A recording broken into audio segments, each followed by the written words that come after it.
قرآن اور حدیث سے پوری نماز سکھا دو، وہ سکھا دے، میں بما مدرسہ بما اساتذہ کے میں حدیث ہونے کا اعلان کر دوں گا۔ مجھ سے پوچھو گے تو میں نے کہنا ہے مکمل نماز فقہ میں ہے، میں کہوں گا مکمل نماز کہاں پہ ہے؟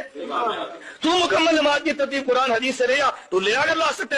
مفتی ہے، اس کو لوگ متکلم اسلام کہتے ہیں، کہتے ہیں کسی بھی حدیث میں یا حدیث میں جو ہم نماز پڑھتے ہیں یہ پوری نماز ہے ہی نہیں، مسئلہ یہ حل ہو گیا۔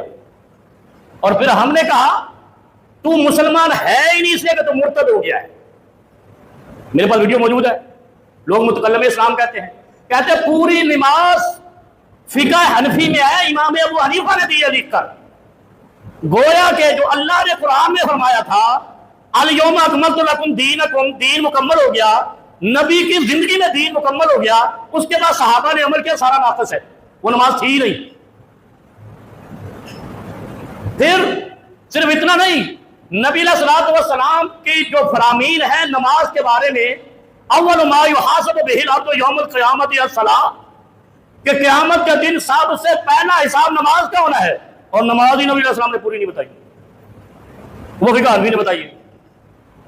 نبی کہہ رہے ہیں کہ سب سے پہلے حساب نماز کا ہونا ہے، وہ کون سی نماز ہے؟ جو 200 سال بعد فقہ حنفی وجود میں آیا ان کے پاس ہے، جو 200 سال پہلے لوگوں نے نمازیں پڑھی ہیں وہ ادھوری ہیں، نبی کی نمازیں نہیں ہیں، وہ کہاں جائیں گے؟ یہ مفتی سے آپ نے پوچھنا ہے۔ لگی نا تہمت قرآن پہ بھی کہ ناقص ہے، نبی کی عبادت بھی ناقص قرار دے دیا، ایسا ظالم یہاں مسلک پیدا ہوا پڑا ہے۔ ذرا سوچو، اور مرتد کا کیا جرم ہے؟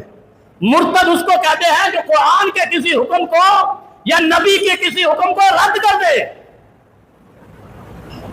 کر دیا رد، تو قادیانی کو مرتد ہے، حنفی کیوں نہیں ہے؟ جو اس پہ ایمان رکھتے ہیں کہ فقہ حنفی میں مکمل نماز ہے، حدیث میں نہیں ہے، مطلب نبی نے نماز بتائی پوری نہیں، دین چھپا کے چلے گئے۔ نہیں سمجھ آئی؟ پھر ایسے مفتیوں کو مرتد نہ کہے تو، اور اگر اس چیز پہ کوئی ایمان لے کر آتا ہے، کوئی یقین سے کہتا ہے کہ یہ مفتی نے صحیح کہا ہے، رب کعبہ کی قسم ہے، وہ بھی مرتد ہو جاتا ہے، کلمہ پڑھنا پڑے گا ورنہ اس کا نکاح بھی ختم ہو گیا، وہ کافر ہو گیا، کیونکہ قرآن کہتا ہے لقد کان لکم فی رسول اللہ اسوۃ حسنہ، نبی کی سیرت اسوہ حسنہ ہے، اور نبی کی نماز اسوہ حسنہ ہے۔ جو نبی کی نماز کو کہہ دے کہ ساری نہیں ہے تو نبی کے اوپر ایمان کیسے رہ گیا؟ وہ نبی کا منکر ہو گیا جس نے یہ کہا ہے کہ قرآن و حدیث میں مکمل نماز کا طریقہ ہی نہیں ہے۔ فتح نے دسیا جب صحابہ نے نہیں بتایا، نبی نے پورا نہیں بتایا، تو گویا تیری نماز نبی اور صحابہ والی نہیں، تو جب تیری نماز نبی اور صحابہ والی نہیں تو تیرا ایمان نبی اور صحابہ پہ کیسے رہ گیا؟ بات ختم ہو گئی۔ اور اس مفتی کو آپ جانتے ہیں، بڑے شوق سے سنتے ہیں، ایک گستاخی یہ کی ہے کہ یہ کہا گیا کہ قرآن اور حدیث میں نبی علیہ الصلوۃ والسلام کے فرامین میں، صحیح بخاری یا صحیح مسلم میں یا سنن نبی داؤد میں یا کتب احادیث میں نماز کا مکمل طریقہ نہیں ہے، ہماری فقہ میں ہے۔ ایک گستاخی یہ ہے، مگر ان مفتیوں نے مل کر اس پہ FIR نہیں کٹنے دی، کیونکہ منافق ہے، یہ مفتی مافیا ہے، ہم کہتے ہیں لینڈ مافیا، ڈرگ مافیا۔ اس وقت پاکستان اور ہندوستان کا سب سے بڑا معاملہ مفتی مافیا ہے۔